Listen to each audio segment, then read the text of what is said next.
अस्सलाम वालेकुम नाज़रीन, पाकिस्तान स्टोरीज के साथ आपका मेज़बान अरसलान अरशाद आपकी खिदमत में हाजिर है। नाज़रीन, मेरे साथ आज ऐसी शख्सियत मौजूद हैं जो पिछले 15 साल से एज अ प्रिंसिपल अपनी पाकिस्तानी अवाम के लिए खिदमात को सर अंजाम दे रहे हैं। अब बड़ी लाइफ की इनकी इंटरेस्टिंग सी स्टोरी है कि 2001 में जब इन्होंने अपने मैट्रिक का इम्तिहान दिया तो अपने वालिदैन के कहने पर इन्होंने एक कपड़े की दुकान पर मुलाजमत स्टार्ट कर दी और जब इनका रिजल्ट आया तो इनकी स्कूल में 2nd पोजीशन थी और बोर्ड में 8th पोजीशन थी। तो इनकी टीचर इनके घर आए, इन्होंने इनके वालिदैन से रिक्वेस्ट की कि सर आप अपने बच्चे को पढ़ाएं, इसकी स्टडी को कंटिन्यू करवाएं क्योंकि ये बच्चा पढ़ने वाला है। तो वालिदैन ने इनके टीचर के कहने पर इनका एडमिशन कॉलेज में करवा दिया और इन्होंने अपनी स्टडी कंटिन्यू कर दिया और इन्होंने तभी अपने गोल सेट कर लिए थे कि मैंने जिंदगी में करना क्या है और उन गोल को मद्देनजर रखते हुए इन्होंने भरपूर कोशिशें की और एक दिन इन्होंने अपना गोल अचीव कर लिया और अपने ही इलाके के एक बड़े इंस्टीट्यूट में प्रिंसिपल लग गए। और खुदा की करनी ऐसी हुई कि एक दिन एक बुजुर्ग अपने बच्चे के एडमिशन के लिए इनके पास आते हैं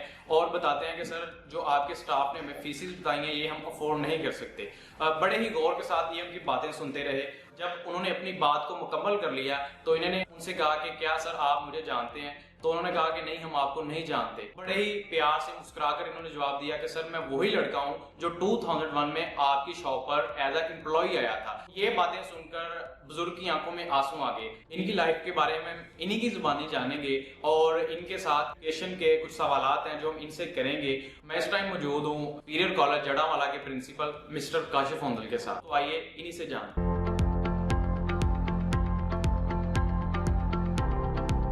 sir first of all thank you so much कि आपने हमें टाइम दिया।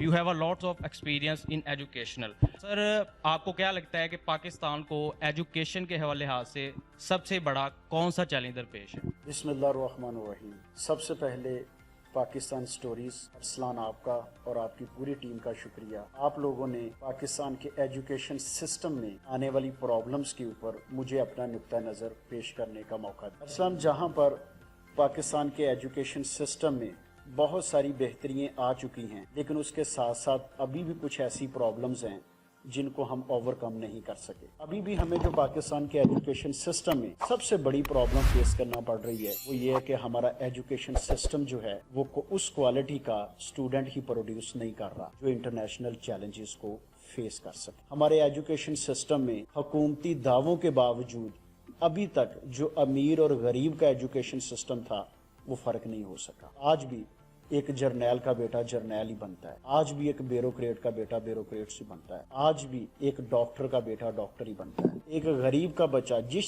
एजुकेशन सिस्टम के अंदर पढ़ के आगे आता है हार्डली वो 25 से 30 हजार रुपए की जॉब हासिल कर पा रहा है। हमारे जहाँ पर बात की जाए प्राइवेट स्कूल एंड कॉलेजेस की, प्राइवेट स्कूल और कॉलेजेस के अंदर इतनी ज़्यादा फीसिस हैं कि एक गरीब का बच्चा उसे अफोर्ड ही नहीं कर पा रहा। दूसरा, लैब्स की कमी है, रिसर्च की कमी है, ऐसा इंफ्रास्ट्रक्चर अभी तक प्रोवाइड नहीं किया जा रहा जहां पर बच्चे की सेल्फ ग्रूमिंग हो सके। अभी हालिया दिनों में जो कोविड की वजह से बच्चों के रिजल्ट्स आए हैं, बाज़ स्टूडेंट्स ऐसे थे अदारों के अंदर जिनमें बच्चों ने 1100 में से 1100 स्कोर हासिल किया। तो हमें ऐसी चीज़ें सुनने को मिल रही थी कि जी बच्चा आपका 100% मार्क्स ले रहा है लेकिन फिर भी न्यूटन और आइंस्टाइन जो है वो क्यों नहीं पैदा हो रहे। रीज़न सिर्फ ये है कि हम उनको रटे की तरफ लेकर आए हुए हैं, हम उनको रिसर्च की तरफ लेकर नहीं आ रहे। हमारे अदारों में लेबॉर्ट्रीज नहीं हैं, हमारे अदारों में बच्चों को प्रैक्टिकल नहीं करवाए जा रहे। आप बच्चों को प्रैक्टिकल करवाना शुरू करें, इंशाल्लाह न्यूटन और आइंस्टाइन बनना भी पैदा हो जाएंगे। तो ये सबसे बड़ा जो चैलेंज है जिससे हमने बाहर निकलना है, हमने बच्चे को क्वालिटी ऑफ एजुकेशन प्रोवाइड करना। ये क्वालिटी ऑफ एजुकेशन होगी जो हमारे मुल्क को भी तरक्की याफ्ता ममालिक की सफ में जो है नुमाया पोजीशन जो है वो लेकर दे। सर आपको क्या लगता है कि पाकिस्तान के एजुकेशन सिस्टम को बेहतर बनाने के लिए हुकूमत को कौन से इक़दाम करने चाहिए? अरसन, पाकिस्तान के एजुकेशन सिस्टम को बेहतर बनाने सबसे पहला इकदाम जो हुकूमत को वो क्वालिटी ऑफ एजुकेशन के ऊपर, हम कैसे अपनी क्वालिटी ऑफ एजुकेशन बेहतर से बेहतर कर सकते हैं। हमें असाजा को मियारी सैलरीज जो है वो प्रोवाइड करनी चाहिए। असाजा सिर्फ ऐसा तबका है जो मौजूदा हालात में सबसे ज्यादा पिस रहा है। हमारा स्टूडेंट डॉक्टर और इंजीनियर बनने में चाम फील करता है। रीजन क्या है कि वहां पर उसको एक ब्राइट फ्यूचर नजर आता है, लेकिन वो टीचर बनना नहीं चाहता। अगर आप ऐसा कर, आप टीचर्स की सैलरी को, बेसिक सैलरी जो है, जो डॉक्टर की बेसिक सैलरी है उसके लेवल पर ले जाएं, तो वो बच्चा जो मैट्रिक के अंदर 95%, 96% स्कोर कर रहा है, वो यही आकर कहेगा कि I want to become a teacher. जब आप माशरे में क्वालिटी के टीचर्स देंगे तो फिर क्वालिटी के स्टूडेंट भी प्रोड्यूस होंगे। दूसरा ये कि अदारों में कॉन्सेप्ट बेस्ड लर्निंग को इंट्रोड्यूस करवाया जाए, रटलाइजेशन को ख़त्म किया जाए। नो डाउट मौजूदा दौर के अंदर हुकूमत ने कुछ ऐसे इकदाम किए हैं, जो मौजूदा टेस्ट सिस्टम है इसके अंदर उन्होंने कॉन्सेप्ट बेस्ड लर्निंग को इंट्रोड्यूस करवाया है, लेकिन उसका प्रोपोर्शन इंतहाई माइनर सा है। अभी भी हमारा बच्चा रटलाइजेशन को ही फॉलो कर रहा है। सिलेबस को और एजुकेशन सिस्टम के अंदर ऐसी रिफॉर्म्स लाने की ज़रूरत है कि आपका सिलेबस इंटरनेशनल लेवल्स को मीट करता हो, और एजुकेशन के अंदर अमीर और गरीब के फ़र्क को ख़त्म करने की ज़रूरत है।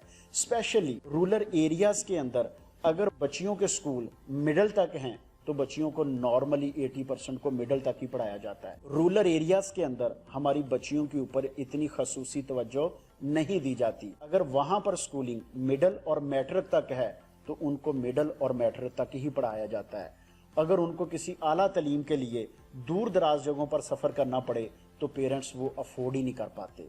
गवर्नमेंट को चाहिए कि कुछ ऐसे मेजर्स लिए जा सकें कि वो बच्चे जो रूरल एरियाज़ के अंदर रहते हैं, अगर वो एजुकेशन हासिल करने के लिए अर्बन एरियाज़ में आना चाहते हैं तो उनको ट्रांसपोर्ट में भी फैसिलिटेट किया जा सके। सर आज के दौर में 80% जो हमारी यंग जनरेशन है उनके ज़हन में 3 ही फील्ड हैं, या तो वो डॉक्टर बन सकते हैं, या वो इंजीनियर बन सकते हैं, या फिर पायलट बन सकते हैं। लेकिन अनफॉर्चुनेटली बहुत सारे लोग इस फैसले को तुर्क कर देते हैं जब वो स्टडी की तरफ आते हैं। तो क्या इसके अलावा भी कोई फील्ड है जिनको वो चूज कर सकते हैं? अरसलान, आपने बिल्कुल दुरुस्त फरमाया। हमारी यंग नस्ल में जो सबसे बड़ा प्रॉब्लम ये आ रहा है कि उनकी गोल सेटिंग ही नहीं। अगर उनसे ये पूछा जाए कि आप ज़िंदगी में बनना क्या चाहते हैं, आप ज़िंदगी में करना क्या चाहते हैं, आप बिलीव नहीं करेंगे 80 to 90% जो स्टूडेंट्स हैं उन्होंने अपनी ज़िंदगी की गोल सेटिंग ही नहीं की हो। जबकि जो गोल सेटिंग होती है वो हमेशा इंजन में फ्यूल का काम कर रही होती है। असल मैं यहाँ पर ना अपनी यंग जनरेशन के लिए एक यहाँ पर हार्वर्ड स्कूल ऑफ बिजनेस की 1979 के अंदर एक रिसर्च हुई, वो मैं यहाँ पर डिस्कस करना चाहूँगा। हार्वर्ड स्कूल ऑफ बिजनेस ने 1979 में उनकी MBA की एक क्लास पास आउट हुई। उन्होंने उसके ऊपर जो है एक रिसर्च का प्रोग्राम बनाया। उन्होंने तमाम स्टूडेंट्स को एक हॉल के अंदर इकट्ठा किया और इकट्ठा करने के बाद उनसे एक क्वेश्चन पूछा कि आपकी ज़िंदगी का मकसद क्या है, क्या आपने अपनी ज़िंदगी का कोई गोल डिफाइन किया है कि नहीं किया। उनको स्टूडेंट से जो आंसर्स मिले उस आंसर्स की बेस पर उन्होंने उस 100 स्टूडेंट्स को 3 ग्रुप्स के अंदर डिवाइड कर दिया।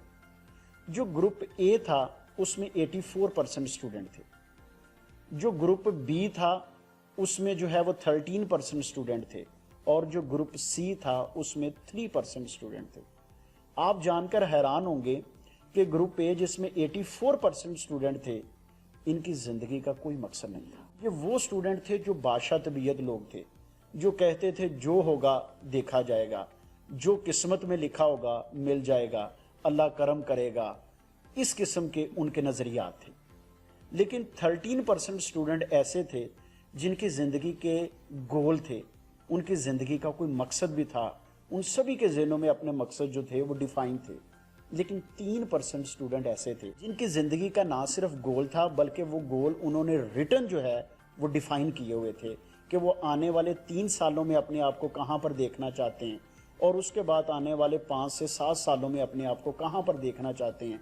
उन्होंने अपने short and long term goals दोनों डिसाइड किए हुए। उन्होंने स्टूडेंट्स का डाटा इकट्ठा किया और इकट्ठा करने के बाद बेस्ट विशेस के साथ उनको मार्केट में गुड बाय कह दिया। 10 ईयर्स के बाद वो दोबारा उन स्टूडेंट से मिले और जो रिजल्ट्स मिले उनको देखकर वो हैरान रह गए कि वो जो 84% स्टूडेंट थे जिन्होंने अपनी ज़िंदगी का कोई मकसद, कोई गोल जो है वो डिफाइन नहीं किया हुआ था, वो माशरे में एक एवरेज सी ज़िंदगी गुजार रहे थे। जो 13% स्टूडेंट थे, जो वो 84% स्टूडेंट माशरे से अपना मुआवजा, ऑनोरेरियम या सैलरी जनरेट कर रहे थे, वो 13% उनसे डबल जनरेट कर रहे थे। लेकिन जो 3% स्टूडेंट थे वो उन 97% से माशरे में ज़्यादा कमा रहे थे। वो एक बेहतरीन इंटरप्रेन्योर के नाम से जाने जाते थे। लोग उनके साथ सेल्फीज़ लेना फ़ख्र महसूस करते थे। हमारे जो स्टूडेंट्स हैं, इनकी गोल सेटिंग कैसे हो रही होती है कि अगर उसके साथ वाला जो उसका फ्रेंड है, अगर वो ये कह रहा है कि मैंने फ़लाँ कॉलेज में एडमिशन लेना है, या उसका रिक्शा कंबाइन है, या उसका बाइक कंबाइन है, वो डिसाइड कर लेता है कि मैंने भी यही करना है और मैंने भी उसी अदारे में पढ़ना है। जबकि डॉक्टर, इंजीनियर एंड पायलट के अलावा ऐसी बेशुमार ऐसी फील्ड्स हैं जिसके अंदर आप एक रोशन मुस्तकबिल पा सकते हैं। और अरसलान, एक चीज़ जो मेन है, ना डॉक्टरी में स्कोप है, ना इंजीनियर में स्कोप है, ना पायलट में स्कोप, बंदे के अंदर होता है। आप जिस मर्जी फील्ड के अंदर हैं मेरे बच्चों, स्कोप आपने खुद पैदा करना है, जिस मर्जी फील्ड के अंदर हो। हमें तो ऐसे असाजा भी मिलते हैं, फ़ख्र फील जो है वो होता है। आप बेटा अपने इंटरेस्ट के एतबार से, अपने शौक़ के एतबार से अपनी फील्ड का इंतखाब करें। जब आपका इंटरेस्ट होगा और वही आपका शौक़ होगा और वही आपकी फील्ड होगी, आप एक्सीलेंस के उस लेवल तक पहुंच जाएंगे जिसका आम बंदा ख्वाब ही देखता है। लेकिन अपनी ज़िंदगी का गोल ज़रूर सेट करें, और जो आपकी ज़िंदगी का गोल हो अपने घर में उस जगह पर नुमायाँ लगाएं जहाँ पर आपकी रोज़ाना आमदरफ्त हो रही है, आपके पेरेंट्स को नज़र आता हो, आपके बहन भाइयों को नज़र आता हो। इसका रिज़ल्ट क्या होगा? ये लोग मुफ्त के आपके अलार्म बन जाते हैं, आपको आते जाते आपका गोल याद करवाते रहते हैं। जब आपका गोल आपकी आंखों के सामने होता है ना, तो हमेशा मेरा बच्चा आप फोकस होते हैं, आप दिल लगा के मेहनत करते हैं, आप जान मारते हैं, और वो चीज़ें भी आप हासिल कर जाते हैं जिसका कभी आपने तसव्वुर भी नहीं किया। माशाल्लाह sir, you have 15 years of experience in this field. ज़ाहिर बात है कि आपने बहुत सारे कॉलेजेस में काम किया होगा। जिन कॉलेजेस में आपने काम किया है उनमें आपने सबसे बड़ा तावन आपका क्या रहा है? अरसलान, जिन भी एजुकेशन इंस्टीट्यूट के अंदर मुझे as a head of the institute serve करने का मौका मिला है, हमेशा दो ही कोशिशें की हैं। एक, अपने टीचर्स के अंदर ये चीज़ पैदा करने की कोशिश की है कि वो सेल्फ इम्प्रूवमेंट के ऊपर काम करें। वो हमेशा उनसे कहा जाता है कि अपना बेहतर से बेहतर पेश करने की कोशिश करें। हमेशा अपना अपडेट वर्जन जो है वो बच्चों के सामने पेश करें। उनको यही समझाया जाता है कि माय डियर, कोई कल की अखबार जो है वो पढ़ना पसंद नहीं करता। और बच्चों के अंदर ये अवेयरनेस पैदा की जाती है कि बेटा आपने अपने असाजा से डरना नहीं, उनकी रिस्पेक्ट करना, उनसे प्यार करना है। जब ये डर हमारे अंदर से ख़त्म हो जाएगा ना, तो हम अपने अंदर छुपे हुए जो भी सवालात हैं खुलकर अपने असाजा के सामने कर सकेंगे। बच्चे को जब तक आप बोलने का मौका नहीं देते, वो कभी भी खुलकर अपने आप को पॉलिश नहीं कर पाता। तो उस्ताद से भी यही कहा जाता है कि हमेशा बच्चे को सुने कि वो कहना क्या चाहता है, और अपने अपडेटेड नॉलेज के साथ उसको मुतमिन करने की कोशिश करें। हमें बच्चे को डांटना वहाँ पर पड़ता है। ये मेरे प्रैक्टिकल एक्सपीरियंस में खुद भी आया है कि मुझे या हमें डांट उस वक्त पड़ रही होती है जब मेरे उस्ताद के पास बताने को या जवाब देने को कुछ नहीं होता था। लेकिन with the passage of time, जूं मैं एजुकेशन में ग्रो करता गया, मुझे ऐसे असाजा से पढ़ने का मौका मिला जिनके पास इल्म था। वो हमेशा मेरे कभी कोई ऐसा क्वेश्चन भी पूछा जाना जो लग रहा होता था स्टूपिड है, लेकिन वो अपने एजुकेशन से, अपनी नरमी से, अपनी मोहब्बत से उसको सेटिस्फाइड करते थे। तो सिर्फ दो ही कोशिशें हैं। एक, टीचर से कहा जाता है कि अपने आप के ऊपर काम करना कभी नहीं छोड़ना। दूसरा, बच्चों से कहा जाता है कि बेटा हमें बचपन से ही ना टीचर से जो है वो डरना सिखाया जाता है, जबकि डरना नहीं है, इससे प्यार करना है। सर, जितना बड़ा अदारा हो उसको मैनेज करना भी उतना ही मुश्किल होता है। सो आप अपने स्टाफ की हौसला अफजाई और उनको मोटिवेट कैसे करते हैं? नो डाउट अरसलान, किसी भी अदारे में जहाँ हम काम कर रहे होते हैं वहाँ पे एम्प्लॉइज़ की मोटिवेशन जो है वो इंतहाई ज़रूरी है। ये वो पेशा है जिसमें हम दूसरों को मोटिवेट करते हैं, लेकिन कभी कभार ऐसा भी हो जाता है कि हमें अपने असाजा को मोटिवेट करना पड़ता है। हम उनको मोटिवेट जो है वो करने के लिए ये बताते हैं कि हमने जिस प्रोफेशन को चूज़ किया है ये नबियों का पेशा है। यहाँ पर ना तो हम बड़ी बड़ी आलीशान इमारतें खड़ी कर सकते हैं, ना हम लग्जरी गाड़ियों के अंदर घूम सकते हैं।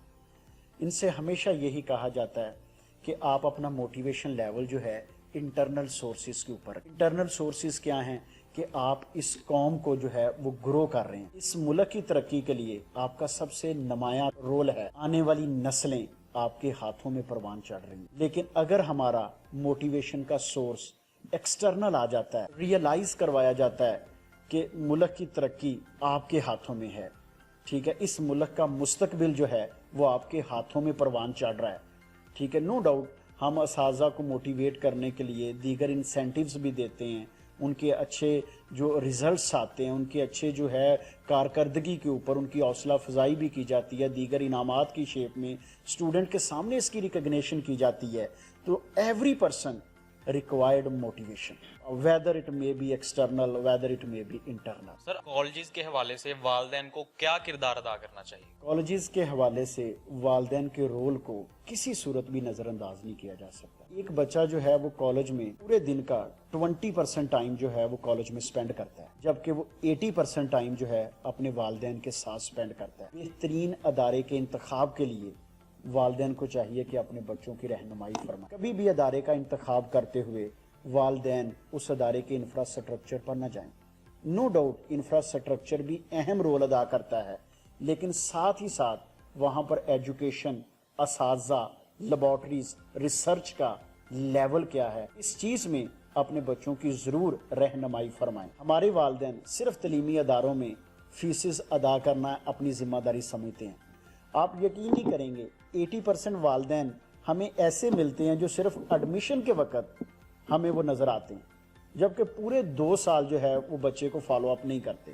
استاد کا جتنا رول ہے, لیکن موجودہ دور میں ہماری سوسائٹی جن چیلنجز کو فیس کر رہی ہے, سر والدین کا رول اس سے بھی بڑھ کر ہے. ایک بچے کی نفسیات کو جو اس کے والدین سمجھ رہے ہیں, اس کے اندر جو چینجنگ آ رہی ہیں, جس حد تک والدین اس کو سمجھ رہے ہیں اتنا شاید استاد بھی نہ سمجھ رہا ہو. تو والدین کے رول کو ہم کسی صورت بھی نظر انداز نہیں کر سکتے. میں والدین سے کہنا چاہوں گا موجودہ دور کے اندر آپ کو اپنا رول بڑھانا پڑے گا. اب ہمارے بچوں کو بہت کم ہے کہ مولوی میر حسن جیسے استاد مل رہے ہیں. ہم سب سے بڑی غلطی جو کر رہے ہوتے ہیں, بچے کو جب ایڈمیشن کروانے لگتے ہیں وہ سب سے جو ہمارے گھر کے قریب سکول ہوتا ہے وہاں پہ ایڈمیشن کروا دیتے ہیں. چاہے اس کی تعلیم کا لیول یا معیار جو بھی ہو, ہمارے ذہن میں یہی ہوتا ہے کہ جب یہ بڑا ہوگا اسے کسی اچھے ادارے کے اندر داخلہ کروا دیا جائے گا. رسپیکٹڈ پیرنٹس, بچہ جو ہے وہ فطرت میں پیدا ہوتا ہے, اس کو جیسے استاد مل جائیں, جیسے والدین مل جائیں, وہ اس طرح کا گرو کر جاتا ہے. تو ہم کبھی بھی ایک بچے کی کامیابی کے اندر جہاں پر وہ ایک ٹیچر اور والدین کا رول ہے, ان دا سیم وے کبھی بھی ہم بچے کی ناکامی کے اندر ایک استاد اور والدین کے رول کو اگنور نہیں کر سکتے. ادارے ہمیشہ آپ کی کلیبوریشن کے ساتھ چلتے ہیں. اگر ہم سے کوئی پوچھتا ہے کہ جی ہم نے اپنے بچے کا ایڈمیشن کروانا ہے کہ اور مجھے سب سے اچھا ادارہ بتائیں, ہم کہتے ہیں جی سب سے اچھا ادارہ وہ ہے جہاں پر والدین جو ہے وہ بچے کو گھر آنے کے بعد اس کے بارے میں پوچھتے ہیں کہ آپ نے آج کیا پڑھا, آج کی ایکٹیویٹی کیا تھی, آج کا لیسن پلان کیا ہے. اگر آپ بچے کو گھر آنے کے بعد نہیں پوچھ رہے تو آپ بچے کو چاہے روٹس میں, ایچیسن میں, بیکن میں, جس جگہ پر مرضی ایڈمیشن کروا دیں, وہ آپ کو فروٹفل ریزلٹس نہیں دے سکے گا. کالجز کے ساتھ, اداروں کے ساتھ والدین کو بھی اتنا ہی اپنا رول ادا کرنا پڑتا ہے جتنا کہ اساتذہ کو ادا کرنا پڑتا ہے. سر میٹرک کے بعد 65% بچوں کو کوئی گائیڈ کرنے والا نہیں ہوتا کہ ان کو کون سی فیلڈ چوز کرنی چاہیے. وہ ایک دوسرے کو دیکھ کر ہی اپنی ایجوکیشن کو سلیکٹ کر لیتے ہیں کہ میرے لیے یہ فیلڈ بیٹر ہے, جس کی وجہ سے انہیں نیکسٹ کافی مشکلات کا سامنا کرنا پڑتا ہے. اور کچھ بچے اسٹڈی کو ترک بھی کر دیتے ہیں. سو ان کے لیے آپ کیا مشورہ دینا چاہیں گے؟ پرسنل نو ڈاؤٹ میٹرک کے بعد 70 to 80% اسٹوڈنٹ ایسا ہے جس کو یہ پتہ نہیں ہوتا کہ وہ آگے اسے کرنا کیا چاہیے. ٹھیک ہے, اسے سب سے زیادہ اچھا مشورہ جو ہے وہ اس کے اساتذہ دے سکتے ہیں, اس کے والدین اس کی رہنمائی فرما سکتے ہیں. نو ڈاؤٹ اس میں کوئی شک نہیں ہے کہ بچے, اساتذہ اور والدین کو یہ چاہیے کہ وہ بچے کے انٹرسٹ کو دیکھتے ہوئے اس کی رہنمائی فرمائیں. یہ نہ وہ دیکھیں کہ مارکیٹ کے اندر میرے پڑوس والا جو ہے اگر وہ ڈاکٹر ہے تو وہ زیادہ پیسے کما رہا ہے, میرے پڑوس کے اندر کوئی کسی کا بچہ انجینئر ہے تو وہ زیادہ سیلری لے رہا ہے, تو مجھے بھی اپنے بچے کو انجینئر اور ڈاکٹر ہی بنانا ہے. آپ پلیز اس کا انٹرسٹ فائنڈ کریں. ہو سکتا ہے کہ وہ ایک بہترین آرکیٹیکٹ ہو سکتا ہے وہ ایک بہترین استاد بن سکے, ہو سکتا ہے وہ ایک بہترین وکیل بن سکے, ہو سکتا ہے وہ ایک بہترین بیوروکریٹس بن سکے. مجھے نا یہاں پر ایک بات ذہن میں آئی, ایک اسٹوڈنٹ مجھ سے ایسا ملا, وہ کہتا ہے سر میرا شوق ہے کہ میں ڈیزائننگ میں جاؤں, میں پینٹنگ اچھی کر لیتا ہوں, میں ایک اچھا پینٹر بننا چاہتا ہوں, لیکن میرے پیرنٹس مجھے یہ کہتے ہیں کہ اس فیلڈ کا سکوپ کوئی نہیں ہے, لیکن مجھے یہ لگتا ہے کہ میں اس چیز کے لیے بنا ہوں. میں اسے ایک واقعہ سنا رہا پابلو پیکاسو کا. ایک بہت بڑا آرکیٹیکٹ گزرا ہے پابلو پیکاسو. ایک دفعہ نیو یارک کی گلیوں میں سے گزرا تھا. ایک لیڈی نے اسے دیکھا اور دیکھ کے کہا, are you a Pablo Picasso? اس نے کہا, yes lady, I am Pablo Picasso.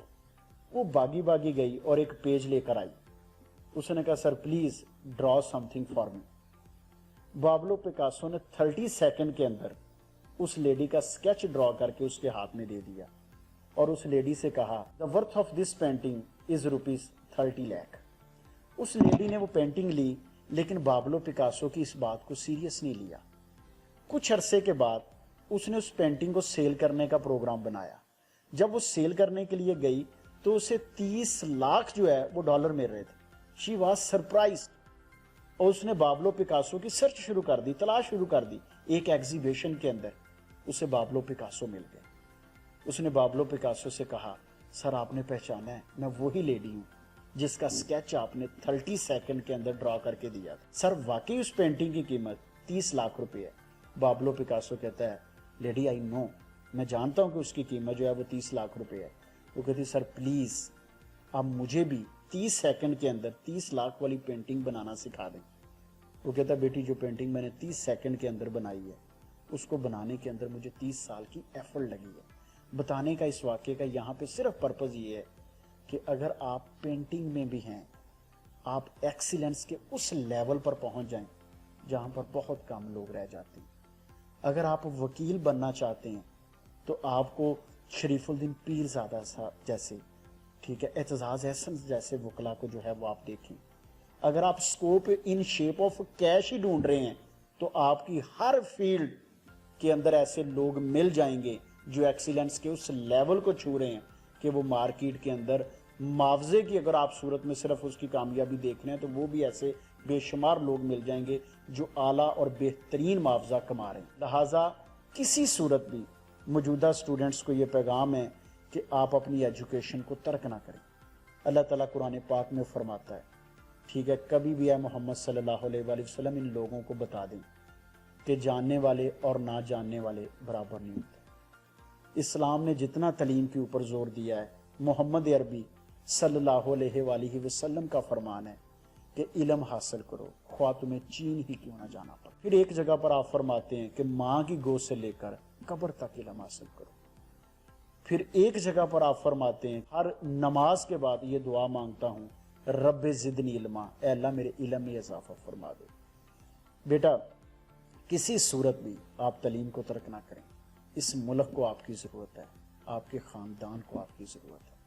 آپ نے ہر فرد نے اپنا رول ادا کرنا ہوتا ہے اور اس ملک کی ترقی کے لیے, اور وہ رول ہم ایجوکیشن کے بغیر شاید اتنے اچھے طریقے سے ہم ادا نہ کر سکیں. سر اپنے کیریئر کے حوالے سے کوئی ایسا واقعہ ہو جو آپ کو ابھی تک یاد ہو اور آپ ہمارے ساتھ شیئر کرنا چاہیں. اصل میں ایک ایوریج سی فیملی سے تعلق رکھتا ہوں.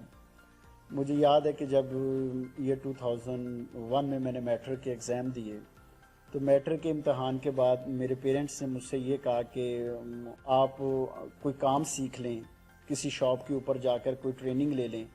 تو میں نے کیا کیا, میٹرک کے امتحان کے بعد ایک کپڑے کی دکان کے اوپر جانا شروع کر دیا. میں 2 سے 2.5 ماہ جب تک میٹرک کا رزلٹ نہیں آیا اس کپڑے کی دکان کے اوپر جا کر میں ایز اے ہیلپنگ بوائے کام کرتا. جب میٹرک کا رزلٹ آیا تو میری جو ہے وہ اپنے اسکول کے اندر 2ری پوزیشن تھی, جبکہ بورڈ کے اندر 8ویں پوزیشن تھی. تو میرے استاد عبدالرحمان بابر صاحب نے گھر جا کر میرے پیرنٹس سے کہا کہ آپ کاشف کو پڑھائیں فردر, ٹھیک ہے, یہ پڑھنے والا بچہ ہے تو آپ ابھی اسے کام نہ کروائیں. میرے والدین نے مجھے ایک ادارے کے اندر ایڈمیشن کروا دیا, گورنمنٹ انسٹیٹیوٹ کے اندر. فیسز ان کو کم لگی, but with the passage of time education complete ہونے کے بعد میں ایک پرائیویٹ انسٹیٹیوٹ میں جو لیڈنگ انسٹیٹیوٹ ہے پاکستان کا, وہاں پر ایز اے پرنسپل اپوائنٹ ہو گیا. ایڈمیشن کے ڈیز کے اندر ایک ایسے پیرنٹس مجھ سے ملنے کے لیے آئے جن کو کافی دیر پہلے بار ویٹ بھی کرنا پڑا. انفارچونیٹلی رش زیادہ تھا جس کی وجہ سے جب ان کی ٹرن آتی ہے تو وہ میرے سامنے بیٹھ کر جو ہے یہ مجھ سے فیور لینے کی کوشش کر رہے تھے کہ جی آپ جو فیسز آپ کا ایڈمیشن آفس ہمیں بتا رہا ہے, میں اس پوزیشن میں نہیں ہوں کہ ان فیسز کو افورڈ کر سکوں. आप मुझे कोई फीसिस के अंदर रिलैक्स करें। तो मैं उनकी बातों को गौर से सुनता गया और एंड पर मैंने उनसे कहा, वो जो बुजुर्ग थे, मैंने कहा सर आपने पहचाना है कि मैं कौन हूँ? वो कहता बेटा नहीं, मैंने नहीं पहचाना। मैंने कहा सर ये 2001 के अंदर एक बच्चा आपकी शॉप के ऊपर एज आ हेल्पिंग बॉय काम करता था, तो वो मैं ही हूँ। जब मैंने उसे थोड़ा सा इंट्रोड्यूस करवाया तो वो इतना ज़्यादा खुश हुआ कि उसकी आंखों में आंसू भी आ गए। ठीक है, यहाँ पर बेटा यही नसीहत आपसे करना चाहूँगा कि कभी भी एजुकेशन को तर्क ना कीजिए। एक गरीब बंदे के पास जो सबसे बड़ा हथियार होता है तरक्की करने का, वो उसकी एजुकेशन होती है। इसको कभी भी छोड़िएगा ना। अमीर के पास एक मे भी आल्टरनेटिव कई अपॉर्चुनिटीज़ हों, लेकिन वो बच्चे, स्पेशली मैं उनको एडवाइस करना चाहूँगा जिनके वालिदैन जो है वो बड़ी मुश्किल के साथ उनकी फीसिस अदा करते हैं, जो बड़ी मुश्किल के साथ उनको अफोर्ड कर रहे हैं, तो आपके पास सिर्फ एजुकेशन है जो आपको ग्रो करेगी, जो आपके ख़ानदान को जो है वो माशरे के अंदर नुमाया मकाम दिलाएगी। इसको कभी भी तर्क न कीजिएगा और अपना मैक्सिमम देने की कोशिश कीजिएगा। सर लास्ट पर आप हमारी जो यंग ऑडियंस हमें देख रही है उनको क्या पैगाम देना चाहेंगे? लास्ट पर मैं अपनी यंग ऑडियंस को ये पैगाम देना चाहूँगा कि बेटा प्लीज़ अपने कंफर्ट जोन से बाहर आ जाए। मौजूदा दौर के चैलेंजेस को फेस करने के लिए अपने आप को तैयार करें, अपनी एक अलग पहचान बनाएं और कुछ ऐसा करें कि हमारे दुनिया के चले जाने के बाद भी लोग हमको याद रखें। तो इसके लिए दो ही चीज़ें, या तो कुछ ऐसा लिख दें आप जो आपके चले जाने के बाद लोग उसको पढ़ते रहें, तो या फिर आप कुछ ऐसा कर दें कि लोग आपके चले जाने के बाद उसके ऊपर लिखते रहें। मेरे बच्चों, वक़्त के साथ बदलेंगे तो अच्छा है, लेकिन अगर वक़्त बदलता है ना, किसी को तो बड़ी तकलीफ होती है। मैं आप सब लोगों को लास्ट पर यही कहना चाहूँगा कि अपने कंफर्ट जोन से बाहर आ जाए। बेटा ये कहा जाता है कि शेर जो है वो अपने बच्चे की परवरिश करता है, जबकि कुत्ता अपने बच्चे को पालता है। लेकिन शेर को जब ये लगना शुरू हो जाता है ना कि उसका बच्चा अपने कंफर्ट जोन को नहीं छोड़ रहा, वो उसको खुद ही मार देता है। उसे पता है कि आगे चल के कभी भी बड़ा शिकारी नहीं बन सकेगा। आज हम कंफर्ट जोन के अंदर हैं। अरसलान, अगर आप मुझे टाइम देते हो थोड़ा सा, तो मैं एक वाकया यहाँ पे सुना देता हूँ। स्टूडेंट्स, मैं आपको ना एक बॉइलिंग फ्रॉग सिंड्रोम थ्योरी सुनाता हूँ। एक मेंढक को फ्राई पैन के अंदर पानी में डाला जाता है। मेंढक की ये खसूसियत है कि वो अपने बॉडी के टेम्परेचर को पानी के हिसाब से एडजस्ट कर लेता है। उस फ्राई पैन के नीचे आग लगाई जाती है। मेंढक अपने बॉडी के टेम्परेचर को पानी के हिसाब से एडजस्ट कर लेता है। फ्लेम को तेज किया जाता है। मेंढक फिर अपने बॉडी के टेम्परेचर को उस गर्म पानी के हिसाब से एडजस्ट कर लेता है। लेकिन जब पानी उबलना शुरू हो जाता है तो फिर मेंढक की कुव्वत बर्दाश्त जवाब दे चुकी होती है। अब वो बाहर निकलने की और कूदने की कोशिश करता है, लेकिन उससे निकला नहीं जाता और वो वहीं पे मर जाता है। मेरा आप लोगों से ये सवाल है, क्या मेंढक को गर्म पानी ने मारा है? नहीं, यकीनन नहीं। मेंढक को उसके कंफर्ट जोन ने मारा है। जब उठने का टाइम था, जब निकलने का टाइम था, जब कुछ करने का टाइम था, वो उस वक्त वहीं मस्त होकर लेटा रहा। माय डियर, वक्त के साथ बदलिएगा। आज अपना कंफर्ट जोन छोड़ दे, लेकिन अगर वक्त कल को बदलेगा ना, तो वो फिर बड़ी तकलीफ होती है। Thank you very much. ये थे हमारे साथ मिस्टर काशिफ होंदल साहब। इन्होंने बड़ी ही प्यारी हमारे साथ बातें शेयर की, अपनी लाइफ के बारे में बताया और खास तौर पर इन्होंने पॉइंट आउट किया यंग जनरेशन को कि वो अपने कैरियर के हवाले से उनको कितना सिंसियर होना चाहिए, और इन्होंने मजीद उनको टिप्स भी दी जो उनके लिए फायदेमंद हो सकती हैं, और टीचर्स के बारे में बताया कि उनको एजुकेशन की फील्ड में क्या किरदार अदा करना चाहिए। इसी के साथ अपने मेजबान अरसलान इरशाद को इजाजत दीजिए और देखते रहिए पाकिस्तान स्टोरीज। अल्लाह हाफिज़।